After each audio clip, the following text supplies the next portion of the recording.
What's up guys, it's Lauren and welcome back to my channel. Bye.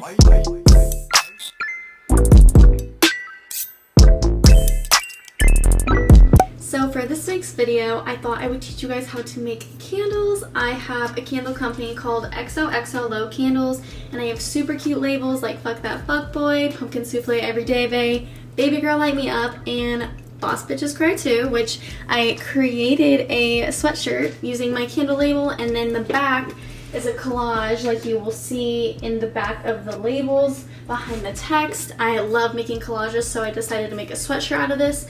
I will be selling these, and if you want one, feel free to message me in my personal Instagram page or my candle Instagram page. I will leave both links down below. Candles are such a great present to give to people, and they are super inexpensive to make. So if you have a friend's birthday coming up, Christmas is coming up, all the holidays are coming up, if you need a gift idea, I just gave you one. So you can make candles, and since it's homemade, giving it to grandmas and mothers and aunts, they will absolutely love them because they were made with love by you. So yes, let's get started to my candle making video.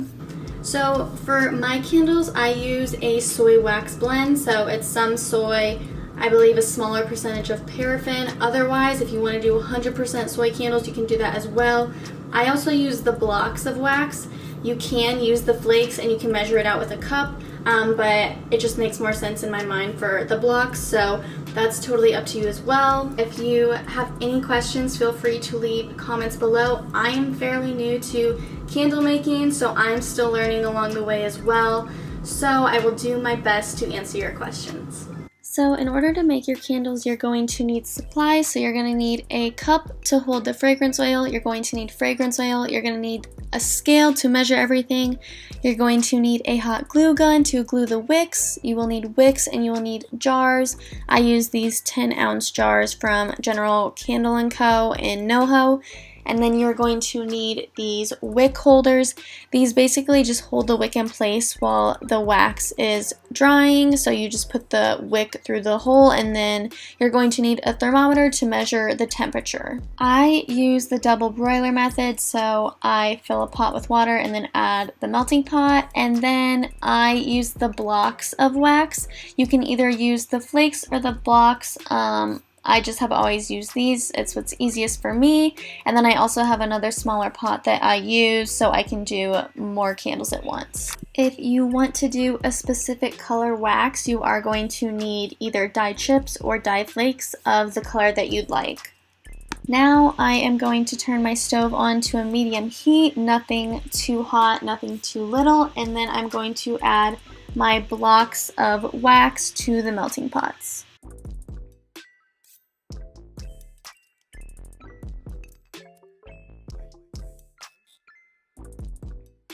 Next, I am going to take the wicks, and I'm going to take the hot glue gun, and I am going to apply the hot glue, and then I'm going to stick it in the center of the candle.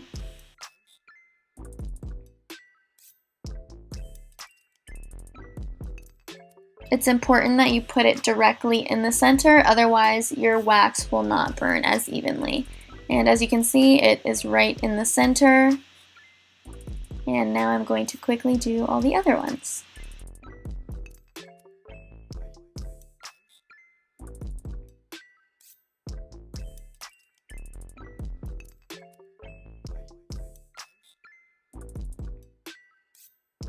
Now I am going to place the wick holders onto the wick. These basically just hold the wick in place as the wax solidifies, because when it solidifies, it likes to move the wick around, and you want it to stay directly in the center.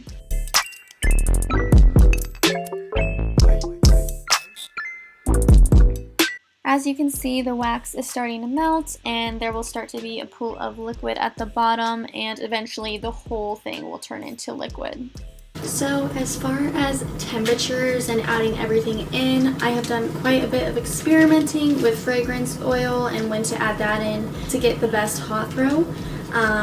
So I had my fragrance oil in at 165 degrees Fahrenheit, and then I add my dye chips or my dye flakes in at 185 degrees Fahrenheit. So it's really just your own personal preference. Right now this one's at 181, so I'm eyeballing this to see when to add these in.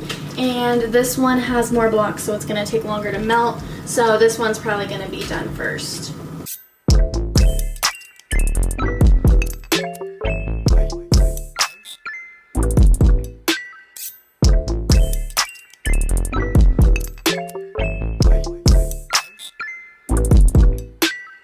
So now it's at a super high temperature and I want it to cool down to 165 degrees so I can add the fragrance oil. So I'm going to take it out of the boiling water and just leave it out to cool down, and then I'm going to monitor it to make sure I add it in exactly at 165 degrees. So right now I'm just waiting for this to cool down to 165 degrees so I can add in the fragrance oil. It's almost there, it's at 173. And this one has more wax in it, so it's going to take a bit longer. As you can see, it is still melting, so this one will definitely be done sooner. Well, I'm actually going to measure out the fragrance oil right now, so as soon as it hits 165, I can just add it in. So I have my fragrance oil, I have my scale, and then I have my little cup thing that I poured in. You want to make sure that whatever you're pouring your fragrance oil into, you put on the scale and then you put it at 0, so you're actually measuring the fragrance oil and you're not including this into the weight of it. So I do 7% fragrance oil, so that is 1.12 ounces per pound. And my smaller one, that's only 1 pound of wax, so I'm gonna measure out 1.12 ounces right now. It's always hard when it's a new bottle because it likes to melt down the sides, so I think I'm able to pick this up and set it down and it'll still be at the same weight. It still fell down the side. I think that's probably good. And it is ready.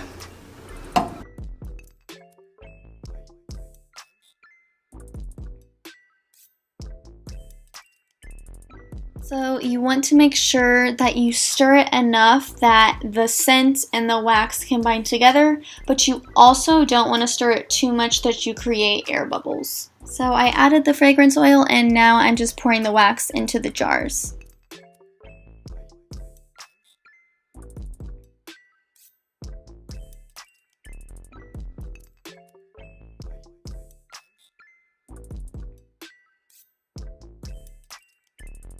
So I just poured the smaller pot into the candles, and now this one was at 185, so I added the white dye chips. I still think I need to add maybe a few more. It's a little too creamy for me, and then I'm gonna let this cool down to 165 and then add the fragrance oil.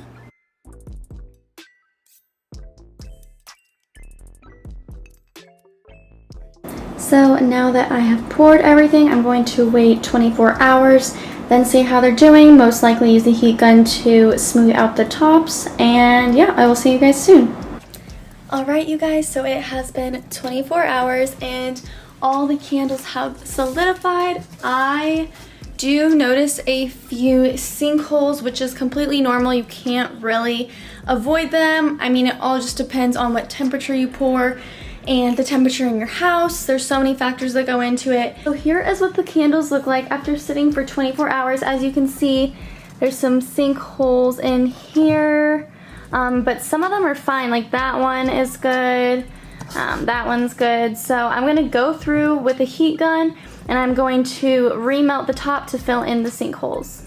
I did also cut the wick slightly because some people cut it before they do the heat gun.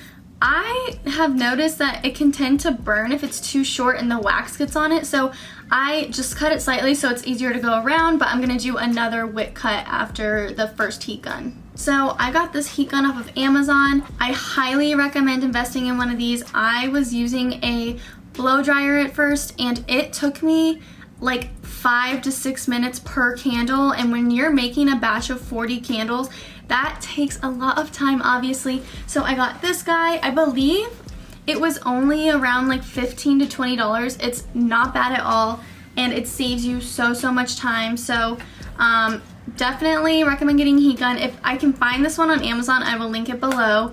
But it's important when you use the heat gun not to stay in one place. You want to make sure you're moving it the whole time, otherwise something bad could happen.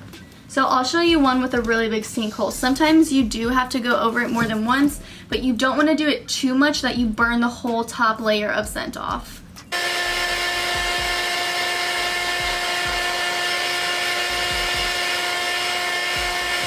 So as you can see, it's starting to melt and it's melting into the sinkhole and it will fill it up. So as you can see, it is filling in the sinkhole and it is no longer there.